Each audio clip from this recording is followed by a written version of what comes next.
My wife cheated, stole my car, and tried taking my kids, but karma caught up and destroyed her life. I've always aimed to do what's right, following the simple idea, treat others the way you want to be treated. These are the principles I try to live by, and I've made an effort to stick to them. Yet, even though I never meant to hurt anyone, I spoke harshly or avoided responsibility for my mistakes. Leading a good life turns out to be surprisingly tough. In summary, I consistently choose the morally upright path.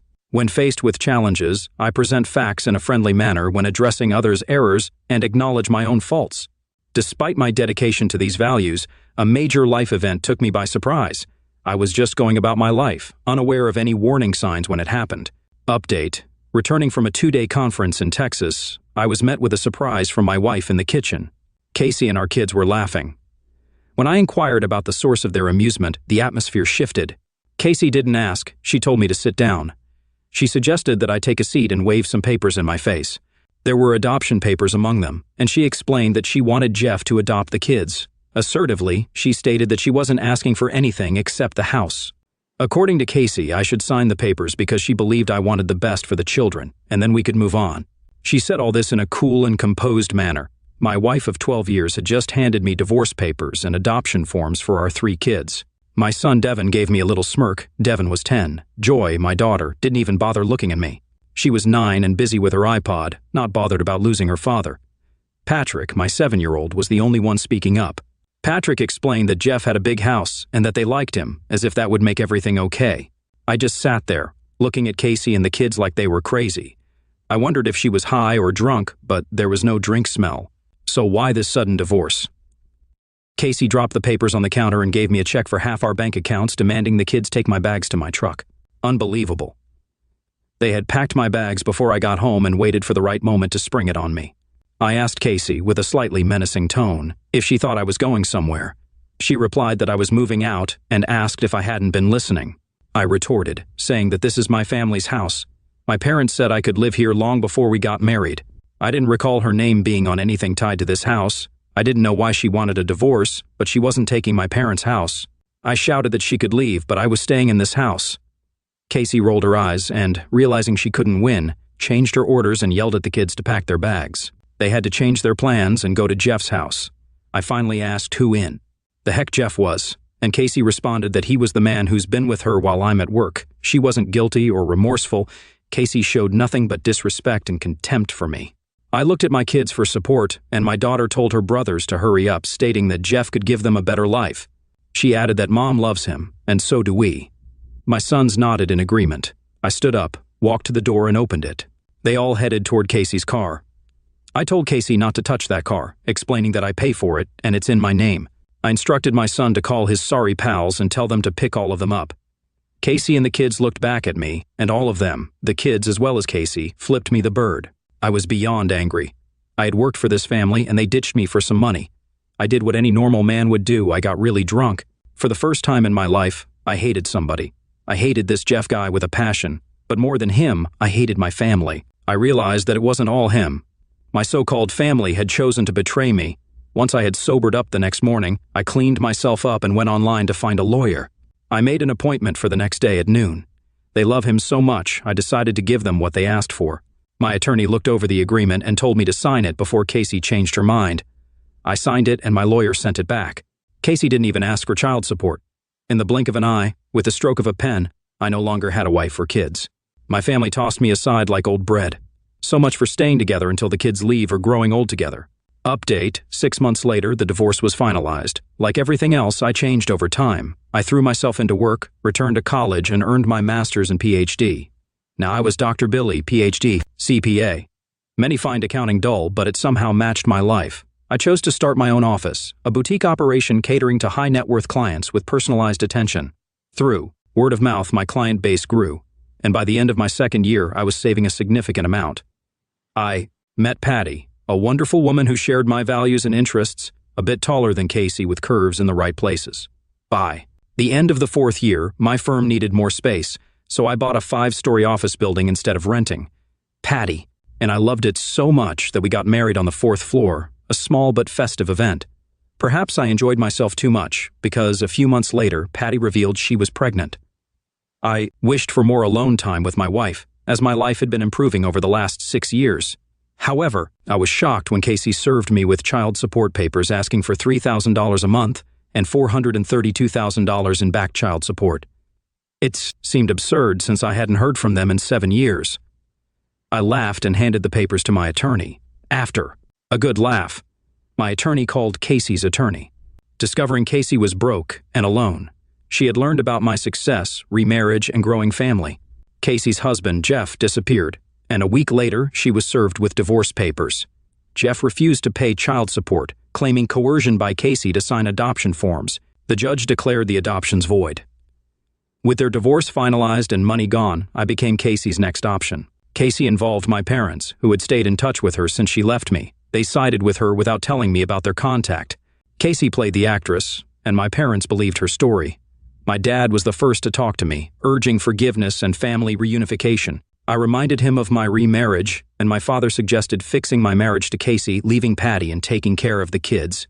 I lost respect for him and asked him to leave. My mom made a similar request. They insisted that if I didn't take Casey back, I could move out, and they would give her the house. Despite an eviction notice, I didn't mind, as the sale on my new house was closing the next day. Remarkably, when paying cash, people go the extra mile to get things done. Update: the next week, my parents came to the house and found it empty.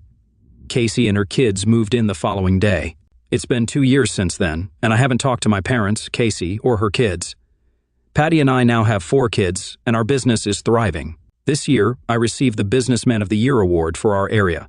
A wonderful photo of me and my family appeared in the local paper. Proudly, I accepted the award and credited Patty for most of it. I told the audience that without my wife Patty, there would be no award for me. She is my rock. While delivering my speech, my parents walked in with Casey. Casey approached the stage and called me a neglectful father. She told everyone that I abandoned my kids and her, blaming Patty for ruining our marriage. I believe my attorney anticipated this. He seemed to have a sense that Casey would use this event to attack me and promote her false story. He used a remote to control a projector at the side of the hall. Private investigators are quite resourceful in uncovering hidden details and using advanced technology. It was astonishing. A film started playing on the blank wall, showing Casey and her attorney discussing revoking the adoption papers I had signed in the parking lot outside his office. She informed her lawyer that the court voiding them would be more beneficial than what she had given him that afternoon. They also discussed a plan to medicate Patty and film her cheating on me. Then, Casey would come in and mend my broken heart. She also revealed how she manipulated my parents to be her puppets, threatening that they wouldn't see their grandkids if they didn't comply. When the short video ended, Casey's attorney, Finch, tried to leave quietly through a side door but was stopped by the chief of police. Some judges in the audience took an interest in the tape. I glanced at my parents, then walked over to my wife and kids, helped them with their coats, and left. Outside, I kissed Patty, and we headed for the car. Just as I finished putting the kids in the car, my parents called my name. I got in my car without looking back and drove away. I didn't see them again until I was called to court to testify against Casey and her lawyer.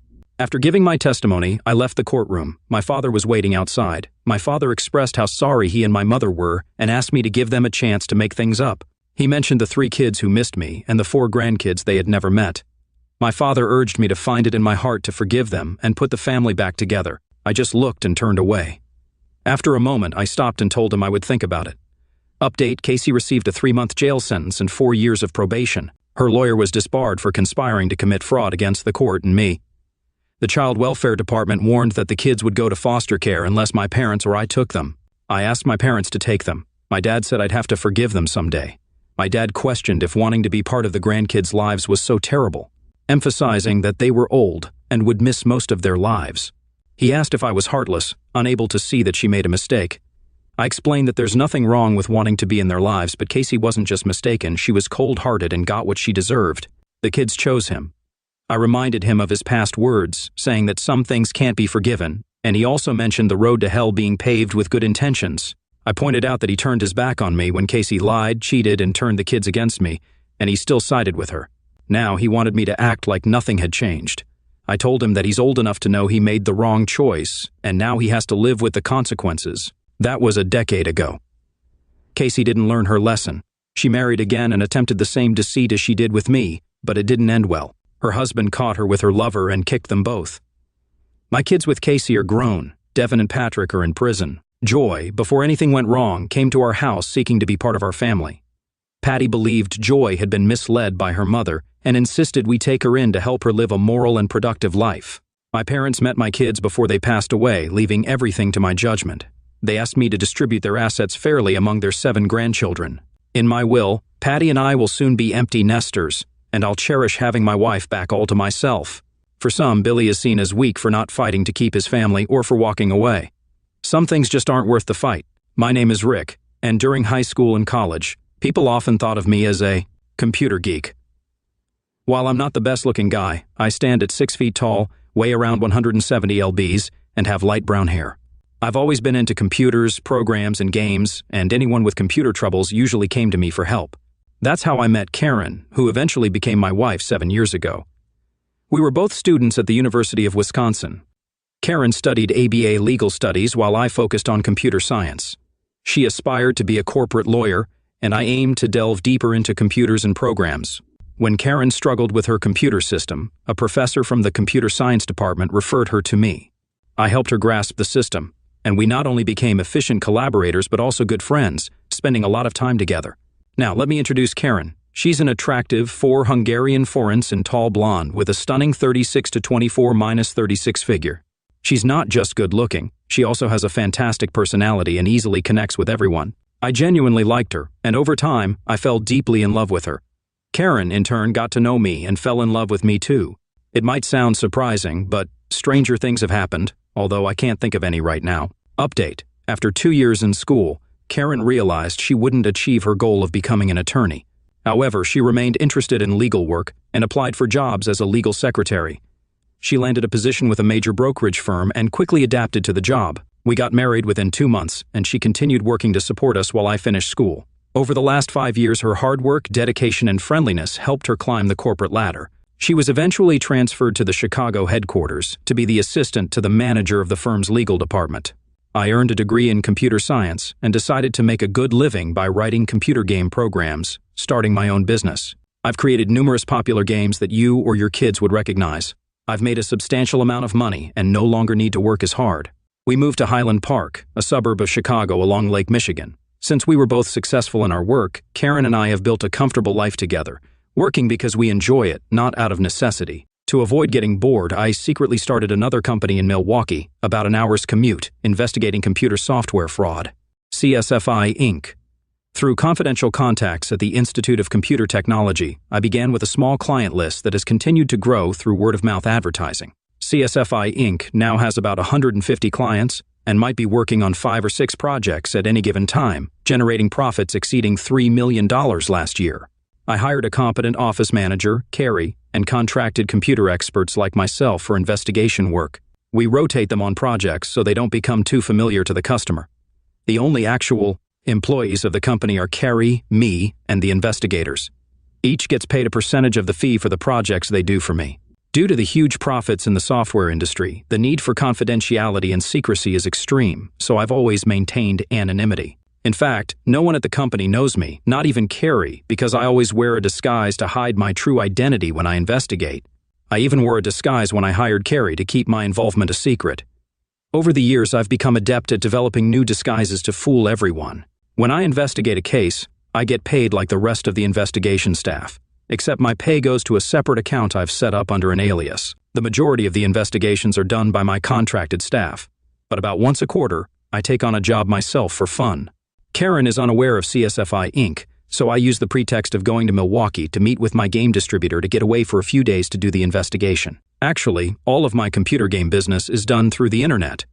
For CSFI Inc., though, I drive to the company's apartment in Milwaukee, park my car in the garage, put on my disguises, and then drive a company car, currently a Buick, to the office to pick up the investigation materials. I go wherever I need to do the job, sometimes local but sometimes in New York or California. I finish the job, go back to Milwaukee, reverse the process, and go home. You might be thinking that while I'm traveling, I'm cheating, taking every opportunity to date women and cheat on my wife. But nothing could be further from the truth. I love my wife beyond my own understanding and would never do anything to hurt her or my marriage. Unfortunately, the same cannot be said for Karen, and that's why I'm writing this story. I personally took on an investigation for Marcos Software to determine if one of their programmers was selling source code to a competitor. Jeff Marcos designed a program to track securities transactions, and I thought it would give me insight into Karen's work, so I jumped on that investigation myself. The company is in Oak Brook, another suburb of Chicago. I thought it might be fun to explore restaurants and clubs in my hometown while in disguise. Who knew? Maybe I would encounter some friends I could toy with. Little did I know what I would be really encountering and what I would be investigating. I had all the information needed from Carrie, my office manager, and I set myself up in the Drake Hotel in Oak Brook, a short drive from Marcos Software. I arrived at Marcos and, after a short wait, was greeted by Jeff Marcos. He was tall, dark, and handsome, a replica of the traditional pattern for a man that women would find attractive. Jeff was also very outgoing and friendly and had a presence about him that put me at ease. I really found myself liking the man. He invited me into his office and talked to me about what he suspected and how he thought I might approach the investigation. He set me up with everything I needed right there in his office and told all his people that I was a special projects manager with one of their customers, there to work out the bugs on the program application with my company. I thought it would work out quite well, so we went with that approach. Update: on the second day of my stay, I confirmed Jeff's suspicions. One of his team members, a programmer named Tom, was indeed selling source code, and I found out exactly how he was doing it. While I was working on my report, Jeff's cell phone rang, which was placed on his desk next to me. Jeff wasn't in the room, so I glanced at the caller ID and was shocked to see Karen, my wife's cell phone number. Initially, I thought about grabbing the phone to surprise her, thinking her company might be using Jeff's software and imagining her shock upon discovering I was working there. However, I realized it would jeopardize keeping CSFI Inc. and my identity a secret. Instead, I chuckled to myself about the irony of the situation. Jeff returned and called my wife back. My amusement turned into heartbreak and sickness when I overheard him say, "Karen, I'm glad you called. I had a wonderful time last night. Can we meet at Morton's for dinner at 6:30 p.m.? Okay, I'll see you there, and afterward we'll go to your place for dessert. Bye, beauty." I was stunned, feeling like I could be knocked out of my chair with a feather. I must have looked like a zombie, and the shock made me feel nauseous. My heart pounded so hard I thought I might have a heart attack. I excused myself, went to the men's room, and sat in the stall until my heart settled, trying to comprehend how Karen could do this. I thought she loved me as much as I loved her, yet here she was, planning to meet Jeff again. He spoke of enjoying the previous night, and the things he said hinted at a level of intimacy that went far beyond what you'd say to someone, unless you'd been deeply involved. I couldn't fathom it. I had no inkling that Karen had been cheating on me. Our closeness and life together seemed satisfying, and she had never complained about unmet needs. I was utterly bewildered and couldn't comprehend what was happening, and throughout all of this my heart was breaking. How could she betray me, someone she supposedly loved? Did she love me at all? Was my marriage genuine, or was it just a facade? I genuinely felt like my world was collapsing at that moment. Everything I had worked for, everything I had envisioned for Karen and me, was now shrouded in uncertainty. Once I calmed down enough to think clearly, I decided I needed to confirm my suspicions instead of relying on the limited evidence I had overheard. Once I gathered all the facts, or as many as possible, I planned to take action. I returned to Jeff's office and focused on finishing the project, knowing that I would dedicate the next few days to uncovering the truth. Sitting there was challenging because I wanted to confront him, but I understood that it would be a mistake to escalate matters without preparation. Jeff had a big grin on his face and, as if reading my mind, said, "I hope I didn't offend you earlier with my comment about the woman on the phone. She's really something special. I met her a few weeks ago at a customer's office and we hit it off. At that moment, I despised him, but I could see why Karen might be interested. Jeff was charming, confident, and smooth, qualities that probably appealed to her." He continued, "She told me that the next time her husband, she calls him Computer Boy, leaves town for business, she'll call me and we'll meet up again." Although it hurt, I held it together. Jeff laughed and added, "She said she married Computer Boy because she knew he'd become rich, providing her with a comfortable life while she could still have affairs with attractive men like me." He laughed again, and I questioned her love for me. Jeff's words confirmed that Karen had been unfaithful not only physically but emotionally. She had mocked me, disrespected me, and reduced me to a means to an end. I remained calm and composed, though it took everything in me not to explode. I couldn't believe the information I had just gathered from Jeff, all without revealing my identity or intentions. It became crystal clear that it was indeed my Karen, especially with the Computer Boy reference. It seemed evident that she had cheated on me with Jeff and possibly others throughout our marriage. While I now knew a lot, I needed more proof before executing a plan. I informed Jeff that I needed to leave for the rest of the day and would return the following morning. In my car, I called Karen on my cell phone. She acted sweet and loving, expressing how much she missed me. Her words made me nauseous, knowing what I knew. I asked about her plans for the day, and she mentioned working late and possibly having dinner with friends. I informed her that I'd be gone for another day or two and said I would call her later. She insisted I not call because she didn't know when she would be home from her evening out with friends. In reality, she just didn't want any interruptions while being with Jeff. I felt sick to my stomach. Update, I felt the need to catch her in the act and knew exactly how to do it. On my way home, I went to an electronics store and purchased 5 new mini wireless surveillance cameras and a modem. This setup would allow me to monitor various areas in the house: the kitchen, living room, family room, master bedroom, and guest bedroom. I wasn't sure where she would take him, but I wanted to cover any possible location. When I got home, I used the remote to turn off the security camera, parked my car in the garage to avoid suspicion, entered the house, and rewound the tape to erase any evidence of my arrival. I installed the surveillance cameras, connected them to the modem and recorder in my basement workshop, and ensured I could access the output. Online. Satisfied with my setup, I left the house, got into my car, and drove away. I drove around the block and reactivated the security cameras with the remote. Unless Karen scrutinized the security tape closely and noticed the time break, she wouldn't realize anything had happened. Besides, Karen never bothered checking the tapes. That was always my responsibility. After completing the setup, I felt hungry and went to a nearby pizza place to eat. I had a couple of beers but stopped myself from drinking more, wanting to stay sharp. Later, I went to the hotel, set up my computer, and waited. Despite my hopes that it was all a mistake and she wasn't cheating, my emotions overwhelmed me, and I broke down in tears. Around 8 p.m., I saw her car pull into the garage, and it was clear she was alone. My heart skipped a beat, thinking maybe nothing was going to happen. However, a couple of minutes later, the security camera was turned off, and I couldn't see the driveway anymore. Switching to the kitchen camera, I witnessed her entering, dressed in one of my favorite outfits, a short black dress, rather low cut, with spaghetti straps. I loved seeing her in that outfit, until that very moment. I knew she wouldn't wear it to go out with friends for dinner. She wore it to entice someone, usually me. But tonight, it wasn't me. Tears streamed down my face again as I realized this wasn't a mistake. Karen was not who or what I thought she was.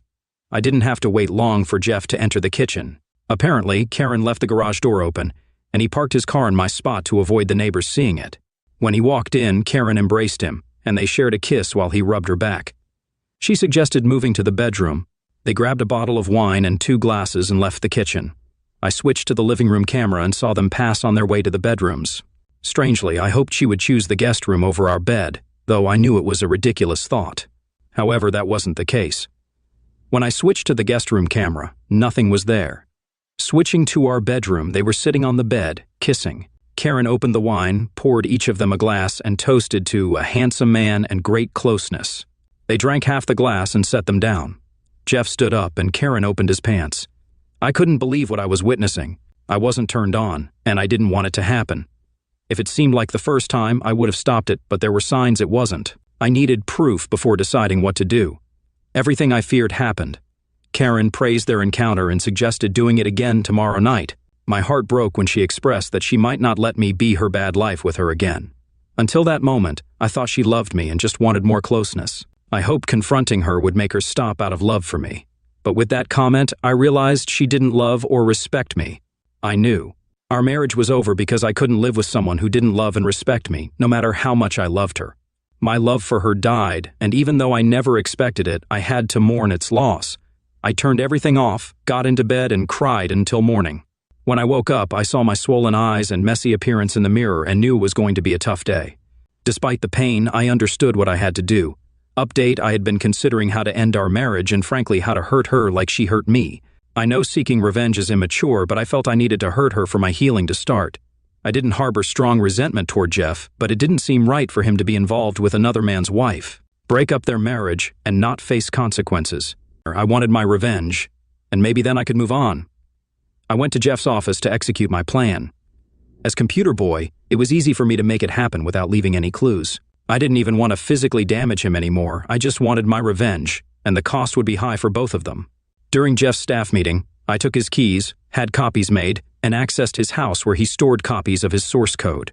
Although I already had access to his computer system, I hacked into his security files, obtained passwords, and wrote a virus program to delete his source code from every drive on his network, including his home and customer computers. Activating the program would change all passwords and destroy all copies of his program permanently. Then I hacked into my wife's work computer, used her password to transfer $200,000 from my business account to Jeff's, and then to an account I set up for him in the Grand Cayman Islands. I erased the money trail, anticipating that a skilled analyst could eventually trace it. I don't know if Jeff and Karen got back together on Wednesday night, but it didn't matter to me anymore. On Thursday morning, I triggered the virus program. By Friday at 9 a.m., I handed Jeff a report on the software code theft and informed him that CSFI would bill him for my services. Knowing he wouldn't pay, I left his office with him expressing pleasure in knowing me. I thought, if he only knew, but I smiled, shook his hand, and wished him luck. I went to his home, used the copied keys to find archived copies of his program, took them with me, and headed to Milwaukee. In my apartment, I burned them all, seeking revenge without personal profit. I stayed there on Thursday night, waiting for the fallout. Friday morning, I informed Carrie that I completed the project and that Marcos software could be billed. She said she'd handle it and that my fee would be sent to my account. When I drove home, I found Karen crying. She told me she was sent home, pending an investigation into securities fraud involving money from our business account. I acted shocked and asked for details. She mentioned a money transfer to Jeff Marcos, someone she met a couple of weeks ago at the office but didn't know well. At 9 a.m., chaos erupted at Marcos Software. Everything went dead as everyone was working. None of the programmers could access the system. Jeff struggled to log in, and the phones were ringing nonstop because their customers couldn't use the tracking program. I didn't witness it, but I knew it was happening. As I later learned, Jeff fired Tom, the programmer I had exposed earlier, for selling source code, believing he was responsible for the chaos. Well, Tom wasn't innocent, so he faced the consequences. As a programmer, I believe anyone messing with source code should be penalized. The $200,000 was traced to Jeff's account, and he denied knowledge, accusing Karen. She, in turn, denied knowing anything, blaming Jeff. During the investigation, I stayed calm until Jeff revealed they had a close relationship. I confronted Karen, and she admitted it, apologizing and crying for forgiveness. She claimed it was a one-time thing due to loneliness during my extended absences for work. I knew it was a lie, but I didn't bother challenging it. It didn't matter anymore. Jeff was found guilty of securities fraud, fined $50,000, and sentenced to 6 months in jail, serving only 3 for good behavior. However, upon release, he lost his program and company. Last I heard, he worked as a programmer for a competitor, and ironically, Tom worked there too. Karen lost her job, and unable to move past her infidelity, I served her with divorce papers, citing the infidelity clause. Being a computer geek paid off, her settlement was limited to only 10% of our net worth. She was fined $50,000 for securities fraud and received 3 years probation. Luckily, she avoided prison, but with only $150,000 left, she couldn't afford a decent house in Chicago. She moved to Milwaukee and became a waitress at a bar. While she might eventually rebuild her life, she won't enjoy the life we had together. I hope she always remembers how much I loved her and feels the hurt whenever she thinks of me. Update: I sold the Highland Park house and moved to an apartment in Milwaukee. I still had $1.8 million from our shared funds and an additional $1.2 million in the CSFI Inc. account. So I thought it was time to enjoy my wealth. I sold the company for another $4 million and decided it was time for Carrie to know her real boss. She mentioned that she knew it was me all along, regardless of any disguise I used. You've got to appreciate that woman, and I do, often, and well. She loves me in return. Neither of us works full-time now, we're just savoring the rewards of our hard work. We got married soon after my divorce was finalized, and we're expecting our first child this December.